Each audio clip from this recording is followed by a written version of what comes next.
दोस्तों हालांकि आजकल इंडिया में बहुत सारे मार्शल आर्ट्स बहुत पॉपुलर है, लेकिन इनमें से सबसे पॉपुलर और लोकप्रिय मार्शल आर्ट्स में से आते हैं जूडो, कराटे, ताइक्वांडो और जियो जुत्सु, जो कि ब्राज़ील से है।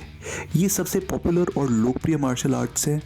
इन्हें बहुत सारे लोग सीखते भी हैं और इनके बहुत सारे फ़ायदे हैं, जिनमें कि फ़िटनेस आता है, स्पोर्ट्स आता है और आप इनसे कई सारे करियर ऑप्शंस भी अपने देख सकते हैं। कई लोग ये सोच के परेशान होते हैं कि मार्शल आर्ट्स सीखने की कोई सही उम्र है क्या। अब इसका अगर आपको सीधा सीधा जवाब चाहिए तो वो ये है कि मार्शल आर्ट्स किसी भी उम्र में शुरू किए जा सकते हैं। जी हाँ, आप मार्शल आर्ट्स को किसी भी उम्र में शुरू कर सकते हैं, चाहे आप बच्चे हों या फिर जवान हो या फिर आप थोड़ी वृद्ध अवस्था में हो। हालांकि हर तरह के मार्शल आर्ट के लिए एज ग्रुप के हिसाब से अलग अलग क्लासेस होती है। आपने देखा होगा बहुत सारे बच्चे पार्क्स या समर कैंप्स में मार्शल आर्ट सीखते हैं। उसी तरीके से मिडिल एजड लोग और साथ में ही वृद्ध व्यक्तियों के लिए भी मार्शल आर्ट्स ट्रेनिंग होती है। तो आप अपनी एज ग्रुप के अकॉर्डिंग मार्शल आर्ट ज़रूर ज्वाइन करें और पूछें कि कैसे और कौन सी क्लास आपके लिए सबसे बेहतरीन होगी। एक जो बहुत ही कॉमन कारण है जिसकी वजह से लोग मार्शल आर्ट्स ज्वाइन करते हैं वो है वेट लॉस, फिटनेस, अपनी हेल्थ को शेप में लाना, अपनी हेल्थ को वापस उस फॉर्म में लाना जिसमें आप चाहते हैं। तो अगर आपको इसका जवाब चाहिए तो ये एक बहुत ही सही ऑप्शन है आपके लिए।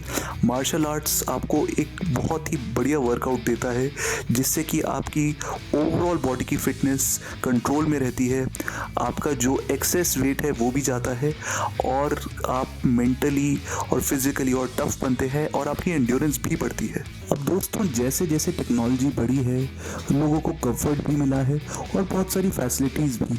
अब इसी में लोग बहुत सारे ये पूछते हैं कि मार्शल आर्ट्स के लिए ऑनलाइन क्लासेस बेटर रहेंगी या ऑफलाइन क्लासेस। दोस्तों वैसे तो ऑनलाइन आपको बहुत मटेरियल मिल जाएगा मार्शल आर्ट से रिलेटेड। आप शायद से ऑनलाइन क्लासेस भी अटेंड कर सकते हैं जिससे कि आपको थोड़े बहुत बेसिक समझ आ जाएंगे। लेकिन अगर आपको हैंड्स ऑन ट्रेनिंग और प्रैक्टिकल एक्सपीरियंस चाहिए किसी भी मार्शल आर्ट का, तो ये बेहतर होगा आपके लिए कि आप ऑफलाइन क्लास ले या फिर ऐसी क्लास ले जहाँ पे कि इंस्ट्रक्टर आपके सामने रह के आपको सारे मूव्स और बेसिक सिखाए और फिर कॉम्बैट भी सिखाए मार्शल आर्ट्स की। एक और जो बहुत ही पॉपुलर कारण है जिसकी वजह से लोग मार्शल आर्ट्स सीखते हैं वो है सेल्फ डिफेंस, यानी कि खुद का बचाव।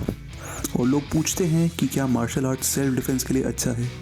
दोस्तों मार्शल आर्ट सेल्फ डिफेंस के लिए अच्छा ही नहीं बल्कि सबसे बेहतरीन ऑप्शन है।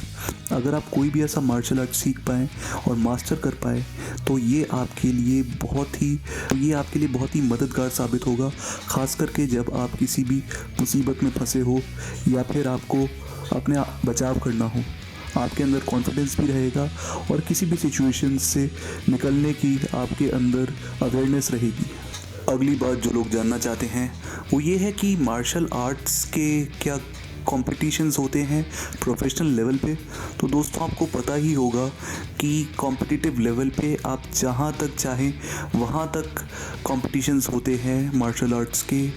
इनकी अनऑर्गेनाइज्ड लीग्स होती हैं और कमर्शियल लीग्स होती हैं, डोमेस्टिक, स्टेट, नेशनल लेवल के कॉम्पिटिशन्स होते हैं। यहाँ तक कि जो दुनिया की सबसे प्रेस्टीजियस कॉम्पिटिशन्स है जैसे कि ओलंपिक्स, वहाँ पे भी जूडो, ताइक्वांडो और कई सारे मार्शल आर्ट्स जो हैं उनके लिए उनमें आप अपने देश को रिप्रेजेंट कर सकते हैं और सबसे बड़े ऑनर्स पा सकते हैं।